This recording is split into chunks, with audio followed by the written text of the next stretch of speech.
Good morning students. कल हम chapter पढ़ रहे थे ऑर्गेनिक केमिस्ट्री का चैप्टर 1 है हैलोजन तत्व। और कल हमने यहाँ इसमें स्टडी कर ली थी, कहाँ तक हमने कर लिया था, हैलोजन तत्व में जो एल्किल जो हैलाइड आते हैं हमारे, उन एल्किल हैलाइडों में हमने पढ़ लिया था क्लासिफिकेशन तक। और हमने शायद क्लासिफिकेशन कहाँ पढ़ लिया था कि जब कार्बन क्या हो, जब कार्बन sp3 संकलित हो, जब कार्बन sp3 संकलित हो वहां तक हमने इसको क्लासिफाइड कर लिया था। और यहाँ पर हमने प्राथमिक, द्वितीयक और तृतीयक जो एल्किल हैलाइड है यानी कि 1 डिग्री, 2 डिग्री और 3 डिग्री, हम यहाँ तक इसको पढ़ चुके थे। अब इसमें अगला जो क्लासिफिकेशन है वो देखिए, सेकंड नंबर जो आता है, इसमें भी आपका जो कार्बन है वो क्या होगा, sp3 संकलित ही होगा। लेकिन थोड़ा इसमें अलग एग्जाम्पल है, तो देखिए एग्जाम्पल नंबर 1, अगर हम यहां CH3 CH2 CH2 double bond CH2, तो यहां लगा दें हम कार्बन, यहां लगा दें क्लोरीन। अब देखिए यहां देखिए, अगर मैं इसको इस तरीके से दिखाऊं, डबल बॉन्ड ये कार्बन और ये कार्बन, और इससे लगा हुआ अगला कार्बन, और उससे कौन लगा हुआ है, हैलोजन। अगर आपको कहीं भी इस तरीके से दिखाई दे कि डबल बॉन्ड वाले कार्बन से अगले कार्बन पर हैलोजन लगा हुआ, डबल बॉन्ड के कार्बन से जो जस्ट अगला कार्बन है उस कार्बन से अगर हैलोजन लगा हुआ है, इस तरह की स्ट्रक्चर को हम क्या बोलते हैं, एलिलिक। क्या बोलते हैं उसको, एलिलिक। ध्यान दें जरा, डबल बॉन्ड वाले कार्बन से जो अगला कार्बन है उससे कौन लगा हुआ है, हैलोजन, तो क्या बोलेंगे इसको हम, एलिलिक। क्या बोलेंगे, एलिलिक। और ये जो कार्बन है जिससे सीधा हैलोजन लगा हुआ है, इस कार्बन को हम क्या बोलेंगे, इसको बोलेंगे एलिलिक कार्बन। क्या बोलेंगे इसको हम, एलिलिक कार्बन। देखिए जरा, ये कार्बन sp3 संकलित है कि नहीं, तो देखो एक तो यहां इसकी वैलेंसी पूरी हो रही है, एक इसकी वैलेंसी, तो यहां दो क्या होंगे, हाइड्रोजन, एक ऊपर होगा और एक नीचे होगा। तो आपको दिख रहा होगा यहां मैंने बैलेंस पूरी नहीं की है, देखो अब मैं कर देता हूं CH2, यहां पे क्या आएगा, CH। देखो ये कार्बन sp3 संकलित तो है, क्यों, कल मैंने आपको बताया था 4 क्या होना चाहिए, सिंगल बॉन्ड, यानी एकल बंध होना जरूरी है, तो 4 सिंगल बॉन्ड तो है। लेकिन यहां पर आपको याद रखना है कि डबल बॉन्ड वाले कार्बन से जो अगला कार्बन है उससे हैलोजन लगा हुआ है, तो इसको बोलेंगे एलिलिक कार्बन। क्या बोलेंगे इसको, एलिलिक कार्बन। उस पूरे यौगिक को हम क्या बोलेंगे, एलिलिक एल्किल हैलाइड।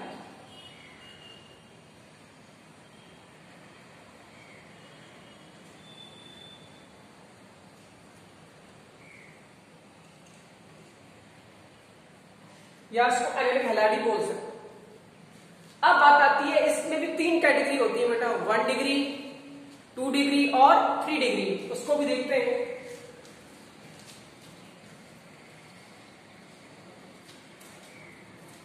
अब देखिए, अगर यहां लिखा हुआ है C डबल बॉन्ड C, इससे अगला कार्बन और इससे लगा हुआ है आपका हैलोजन। अब इसकी हम बैलेंस पूरी कर लेते हैं। यहां कितने हाइड्रोजन आएंगे बेटा, 2 हाइड्रोजन यहां आएंगे, 1 हाइड्रोजन यहां आएगा, और अगर यहां पर कार्बन लगा हो, ऊपर क्या लगा हो, हाइड्रोजन, इससे इनका लिखते हैं CH3। तो देखिए पहला कार्बन sp3 संकलित है क्या, देखिए हैलोजन जिस कार्बन से लगा हुआ है उसके कितने बॉन्ड है, 4, चारों ही क्या है, सिंगल बॉन्ड है, तो sp3 संकलित तो है। सेकंड बात आती है कि डबल बॉन्ड के का जो अगला कार्बन है, डबल बॉन्ड से लगा जो अगला कार्बन है उससे क्या लगा हुआ है, हैलोजन लगा हुआ है, तो ये क्या हो गया, फिर एलिलिक हो गया। थर्ड अगर ये हैलोजन जिस कार्बन से लगा हुआ है वो कार्बन कितनी डिग्री हुआ, देखो एक कार्बन ये लगा हुआ है, एक कार्बन ये, तो कितना डिग्री हो गया 2 डिग्री। थोड़ा इसको हम बोलेंगे 2 डिग्री एलिलिक हैलाइड। तो दिक्कत ये क्या था, ये था आपका 1 डिग्री।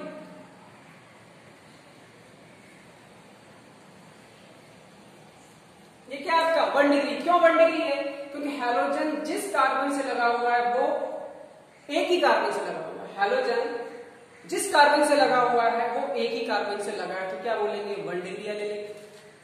हैलोजन जिस कार्बन से लगा हुआ है वो 2 कार्बन से लगा हुआ है, तो क्या बोलेंगे 2 डिग्री बोलेंगे। और इसमें 3 डिग्री को क्या होता है CS2 double bond CH single bond C, एक कार्बन नीचे लगा हुआ है, एक कार्बन ऊपर लगा हुआ है। यहां क्या लगा हुआ है हैलोजन। तो देखिए हैलोजन जिस कार्बन से लगा हुआ है वो कार्बन 3 कार्बन से टच है, लगा हुआ है, तो क्या बोलेंगे इसको बोलेंगे 3 डिग्री एलिलिक हैलाइड।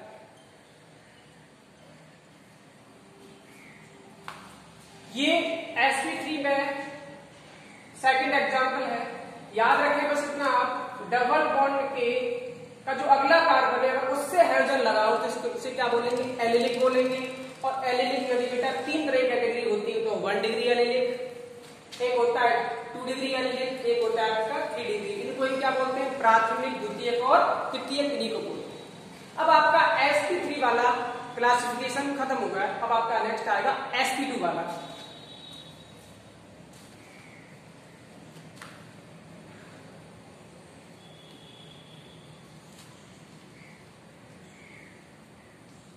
अब देखिए, अब यहां पर कार्बन क्या होना चाहिए sp2 कार्बन होना चाहिए।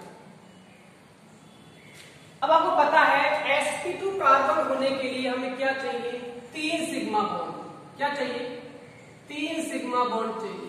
तो वहां कार्बन कैसा होगा sp2 संकेत होगा। देखिए अगर C डबल बॉन्ड C यहां पर लगा हुआ है CS2 और यहां पर लगा हुआ है हैलोजन, क्या लगा हुआ है हैलोजन। अगर हम यहां पर H लगा दें तो वैलेंसी पूरी हो गई। अब देखो इस वाले कार्बन के पास 3 सिग्मा बॉन्ड है, 1 2 और 3। ये कौन सा बॉन्ड है पाई बॉन्ड है। तो ये कार्बन कैसा होगा, ये कार्बन होगा बेटा आपका sp2 संकरित कार्बन।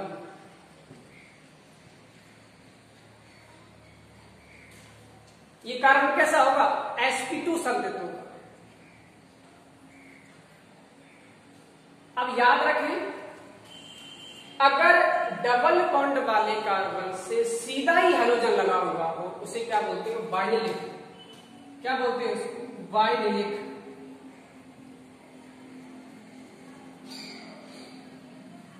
वाइनिलिक हैलाइड हो सकता है। समझो डबल बॉन्ड वाले कार्बन से सीधा ही हैलोजन लगा हो तो वाइनिलिक, और अगर डबल बॉन्ड के अगले कार्बन से हैलोजन लगा हो उसे हमने क्या बोला था एलिलिक। तो इन दोनों में बस यही फर्क है। अगर यहां पर बेंजीन की रिंग हो, जैसे कि बेंजीन की रिंग है और आप जानते हैं बेंजीन की संरचना में एकांतर क्रम में क्या होता है डबल बॉन्ड होता है। जैसे कि अगर ये सिंगल बॉन्ड है तो ये डबल हो जाएगा, ये सिंगल है तो ये डबल हो जाएगा, ये सिंगल तो क्या हो जाएगा डबल हो जाएगा। अगर हम बेंजीन की रिंग में से कहीं से भी एक हाइड्रोजन को हटा दें और हैलोजन लगा दें सीधा ही रिंग से, जैसे कि X, तो देखो ये सेम कंडीशन है कि देखो ये तो खाली बेंजीन की रिंग में है, लेकिन ये एक सीधी चेन है डबल बॉन्ड से लगे, जो डबल बॉन्ड वाले कार्बन है उससे सीधा हाइड्रोजन लगा हुआ है। यहाँ पर बेंजीन की रिंग देखो डबल बॉन्ड, यहाँ भी डबल बॉन्ड है, इनसे सीधा क्या लगा हुआ है हाइड्रोजन लगा हुआ है। अगर ऐसा है तो उसे क्या बोलते हैं, उसको बोलते हैं एरिल हैलाइड। क्या बोलते हैं उसको एरिल हैलाइड। बात सुनाई नहीं है आपकी। sp2 संकरण है, 3 सिग्मा बॉन्ड होना जरूरी है। देखो 3 सिग्मा बॉन्ड है, 1 2 और 3। एकल बंध जो होता है सिंगल बॉन्ड वो सिग्मा ही होता है। अगर यहां देखें डबल बॉन्ड वाले कार्बन से सीधा हेलोजन लगा हुआ है तो क्या बोलेंगे, वाइनिलिक हैलाइड। अगर यही स्थिति अगर बेंजीन में हो तो याद रखें डबल बॉन्ड वाले कार्बन से सीधा हेलोजन लगा हुआ तो क्या बोलेंगे, एरिक बोलेंगे। वहां हमने क्या देखा था, डबल बॉन्ड के अगले कार्बन से हेलोजन लगा था, क्या बोलते थे उसको, एलिक। तो ये आपका क्लासिफिकेशन खत्म हो चुका है। अब हम आते हैं जो CX बॉन्ड है, कार्बन और हेलोजन के बीच जो बॉन्ड है उसका नेचर क्या है, उसकी प्रकृति क्या होती है।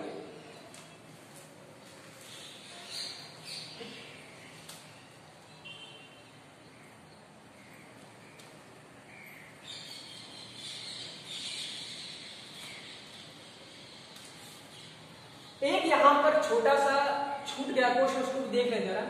जैसे कि बेंजीन की रिंग है और आप जानते हैं, बताएं अभी बेंजीन की रिंग में क्या होगा, एकांतर क्रम में क्या होगा, डबल बॉन्ड होगा। तो देखो जैसे कि ये डबल है तो ये सिंगल हो जाएगा, ये डबल है तो ये सिंगल होगा, फिर ये डबल हो जाएगा। अगर बेंजीन की रिंग से कोई कार्बन लगा हो, जैसे कि ये कार्बन लगा हो और इस कार्बन से आपने क्या लगा दिया, हेलोजन लगा दिया। यहां पर इसकी बैलेंसिंग पूरी कर रहे हैं, एक हाइड्रोजन यहां, एक हाइड्रोजन यहां। तो देखिए ये कौन सी स्थिति हो गई, ये वह स्थिति हो गई, देखो C डबल बॉन्ड C और यहां लगा हुआ है आपका H2 और यहां पे क्या लगा हुआ है, कार्बन, तो यहां लगा हुआ आपका हेलोजन। देखिए डबल बॉन्ड वाले कार्बन से जो अगला कार्बन है, डबल बॉन्ड वाले कार्बन से अगला कार्बन, उससे हेलोजन लगा हुआ है, तो इसे क्या बोलेंगे, बेंजीलिक। बेंजीन की रिंग में है तो क्या बोलेंगे, बेंजीलिक, और वहां इसे क्या बोला था, एलिलिक बोला था, तो इसे क्या बोलेंगे, बेंजीलिक।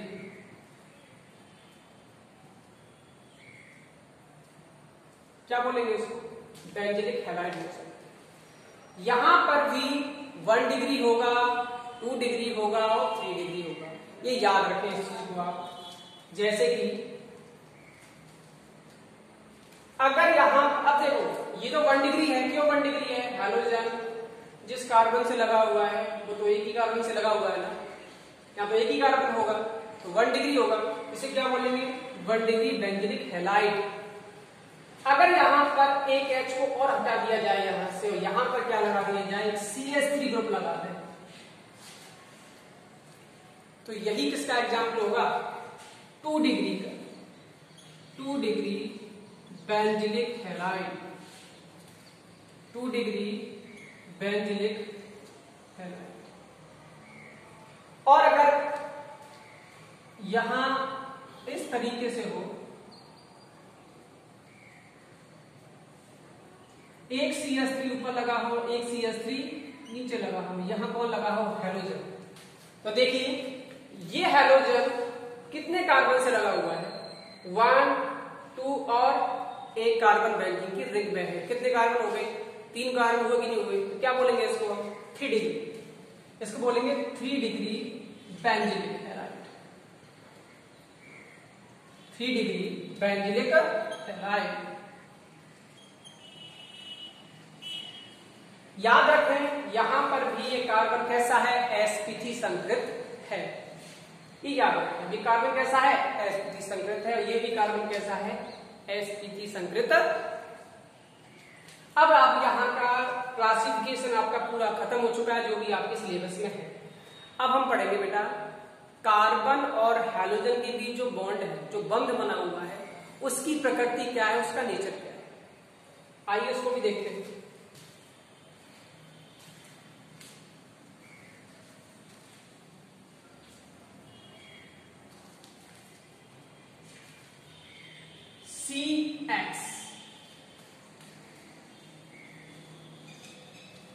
CX बंध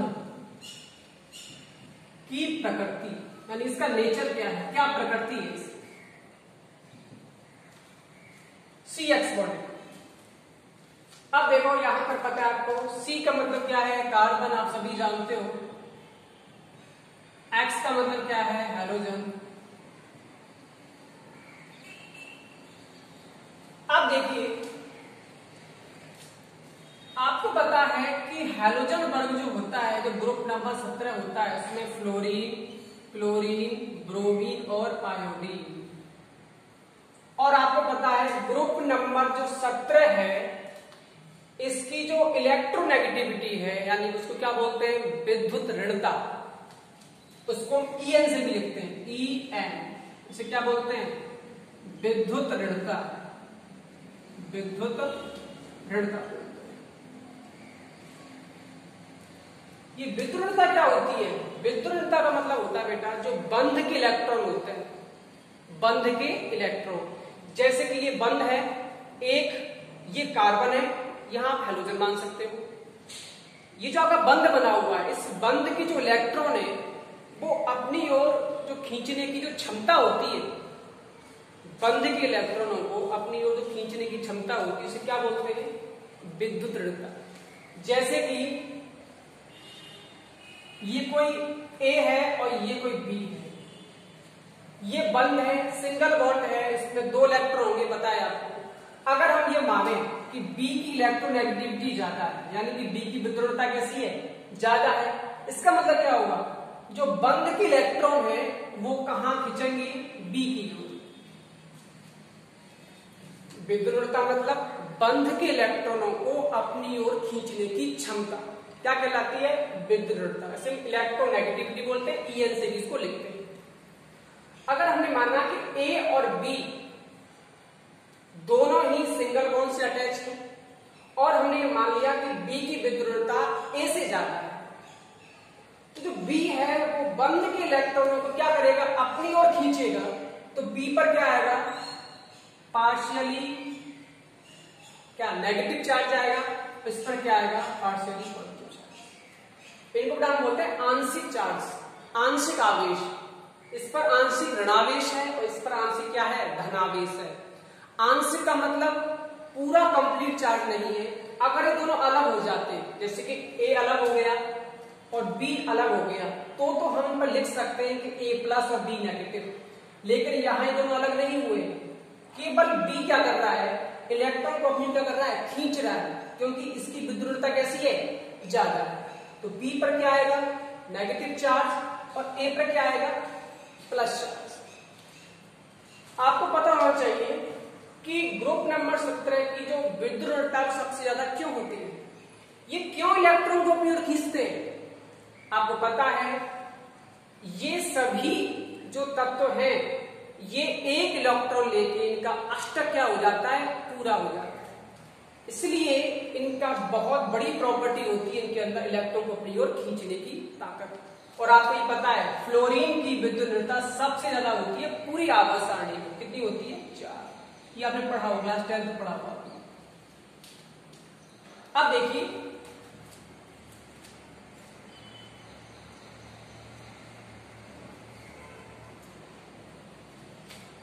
CX बॉन्ड, यहां पर हैलोजन है। हैलोजन का मतलब यहां पर फ्लोरीन है या फिर क्लोरीन है या ब्रोमीन है या फिर क्या है? आयोडीन।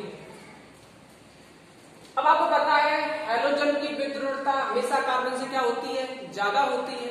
तो ये हैलोजन क्या करेगा? बंध के इलेक्ट्रॉनों को अपनी ओर खींचेगा, आकर्षित करेगा। उस आकर्षण से क्या होगा? हैलोजन पे क्या आएगा?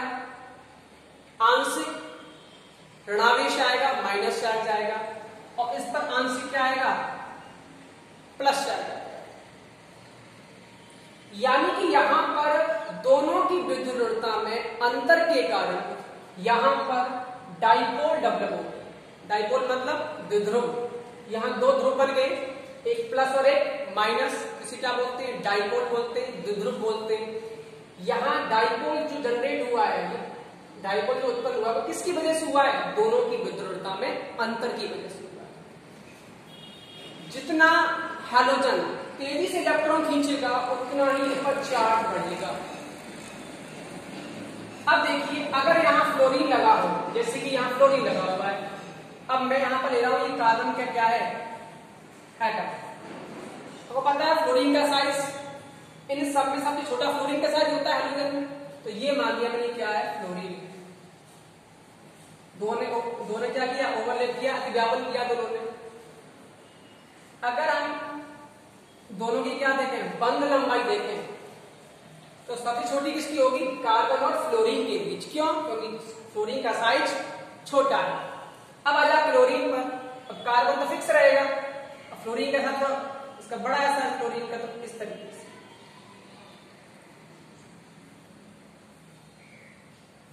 तो आप देखोगे जैसे ही आप नीचे जाओगे, fluorine, chlorine, bromine, iodine, iodine का साइज सबसे बड़ा और छोटा साइज किसका है, फ्लोरीन का। यानी कि कार्बन और फ्लोरीन के बीच जो बंध है वो सबसे छोटा बंध है, और जो बंध जितना छोटा होता है उतना ही क्या होता है, स्थायी होता है। इसको मान सकते हैं कि क्या स्ट्रॉन्ग बॉन्ड है, प्रबल है। भाई जितना छोटा बॉन्ड होगा, अब ये बॉन्ड अगर लंबा है तो उसको आसानी से आप तोड़ सकते हैं, अगर ये बॉन्ड छोटा हो तो नहीं टूटेगा। इसका मतलब क्या है, इस बंध को तोड़ने के लिए अधिक एनर्जी चाहिए, तब ये बॉन्ड टूटेगा। क्लियर। भाई कार्बन फ्लोरीन का साइज छोटा होगा तो बंध लंबाई कैसी होगी, कम होगी। सबसे बड़ी कौन सी होगी, कार्बन और आयोडीन के बीच सबसे ज्यादा लंबाई होगी। अब देखिए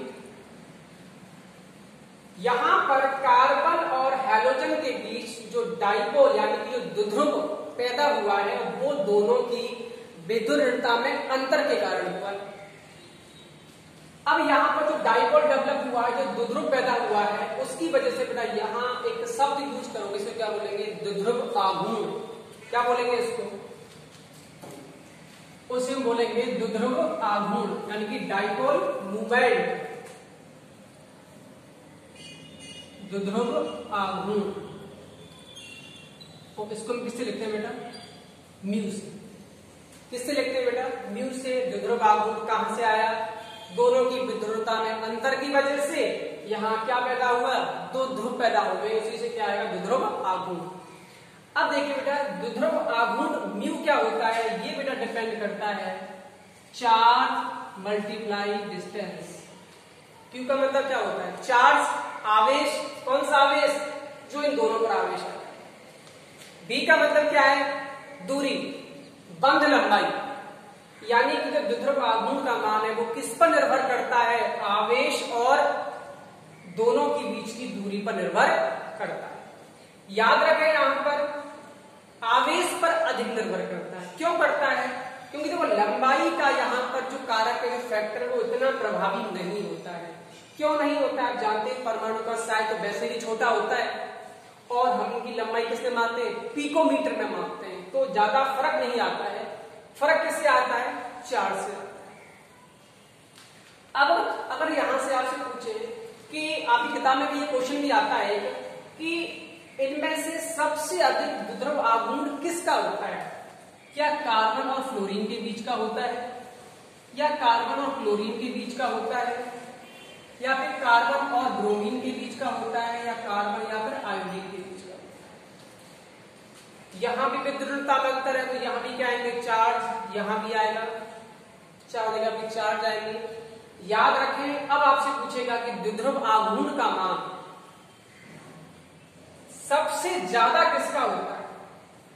अब देखिए इस फॉर्मूले के हिसाब से हम देखें तो चार्ज यानी कि आवेश सबसे ज्यादा कहां आएगा, कार्बन और फ्लोरीन के बीच। क्यों आएगा, रीजन है बेटा, यहां पर आप फ्लोरीन लगाओगे तो फ्लोरीन और कार्बन की विद्युतता में ज्यादा अंतर है। फ्लोरीन तेजी से इलेक्ट्रॉन खींचेगा अपनी ओर, जब तेजी से इलेक्ट्रॉन को खींचेगा तो यहां पर जो चार्ज है, जो आवेश है, वो बहुत ज्यादा पैदा होगा। ये जितना तेज इलेक्ट्रॉन खींचेगा उतना इस पर माइनस चार्ज आएगा, और इसका उतना ही क्या आएगा, प्लस चार्ज। तो कहने का मतलब है कार्बन और फ्लोरीन के बीच जो आवेश होगा वो सबसे ज्यादा होगा, उसके बाद कार्बन और क्लोरीन के बीच थोड़ा कम होगा, कार्बन और ब्रोमीन के बीच और भी कम होगा, और कार्बन आयोडीन के बीच सबसे कम होगा। लेकिन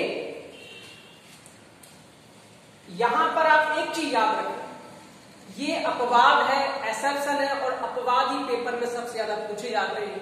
अगर आपके लिए पेपर में ऑर्डर आ जाए, जैसे कि यहां लगा हुआ है CH3F, CH3Cl, CH3Br और CH3I, और आपसे पूछेगा इनको आप द्विध्रुव आघूर्ण के क्रम में जमाइए, किसका ज्यादा है किसका कम है। तो वहां आप ये याद रखना, ये वाला ऑर्डर आपका गलत है। गलत क्यों है? देखो, एक्सपेरिमेंट जब किया गया था ये पता पड़ा कि कार्बन और फ्लोरीन का जो द्विध्रुव आघूर्ण है वो कम होता है कार्बन और क्लोरीन की तुलना में। अब यहां पर ऐसा क्यों हुआ? तो अब याद रखें, फ्लोरीन और क्लोरीन के केस में आप ये याद रखें, जो बंध लंबाई वाला कारक D है वो अधिक प्रभावी है आवेश। कितना याद रखें आप, ये सब जगह नहीं रखता, ये यहां पर अपवाद है, फ्लोरीन और क्लोरीन का अपवाद है। फ्लोरीन का द्विध्रुव आघूर्ण CCl CH3Cl से कैसा होता है? कम होता है। उसका कारण क्या है? यहां पर ये जो बंध लंबाई वाला कारक है ये अधिक प्रभावी होता है, अधिक प्रभावी होता है, अधिक डोमिनेंट होता है। तो यहां पर अगर इसका क्रम देखें, द्विध्रुव आघूर्ण का क्रम देखें, तो सबसे ज्यादा किसका होता है? CH3Cl का। उससे कम किसका होता है? CH3F का। और उससे कम क्या होता है? CH3Br का। और लास्ट में सबसे कम किसका होता है? CH3I। तो ये बहुत इंपॉर्टेंट क्वेश्चन है, बोर्ड में ये पूछा गया है, आया हुआ क्वेश्चन है। तो ये आप याद रखें बस कि कार्बन और फ्लोरीन के बीच जो बंध लंबाई वाला फैक्टर है वो अधिक प्रभावी होता है। ये याद रखें इस चीज को आप, यानी कि इसका जो द्विध्रुव आघूर्ण है इससे कैसा होगा? अधिक होगा। रीजन क्या है? यहां पर आवेश की तुलना में लंबाई वाला जो कारक है वो कैसा है? प्रभावी है। आगे देखिए,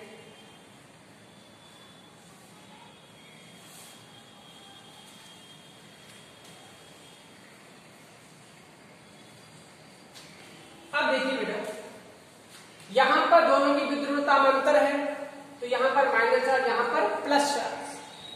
अब देखिए, यहां पर अगर प्लस चार्ज है तो यहां पर कौन अटैक करेगा? यहां बेटा अटैक करेगा न्यूक्लियोफाइल। इसको क्या बोलते हैं? नाभिक स्नेही। क्या बोलते हैं इसको? नाभिक स्नेही। ये आपने क्लास 11 में पढ़ा होगा।